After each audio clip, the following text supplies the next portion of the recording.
First, connect to your Wi-Fi network. Or skip this step if you have a wired connection between your router and computer. Open a web browser and go to the address you see on the screen.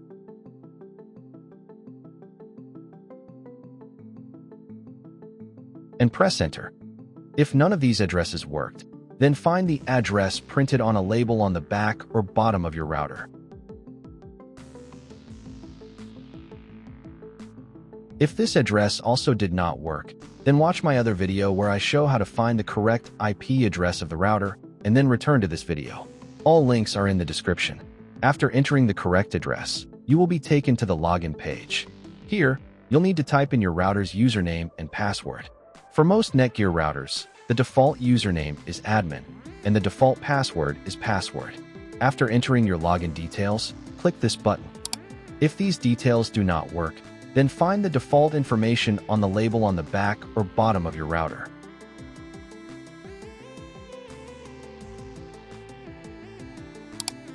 If nothing works, you will need to reset the router to its factory settings and set it up again from scratch.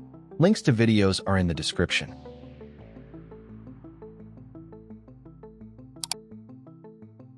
While waiting for the admin panel, I recommend the best VPN service on the market, NordVPN. It gives you secure access to all restricted content and websites worldwide. Use the link below for a 70% discount on your first month. Try NordVPN risk-free with a 30-day money-back guarantee. Done. You are now in the router's admin panel. Go to the Advanced tab. Then go to the Administration tab.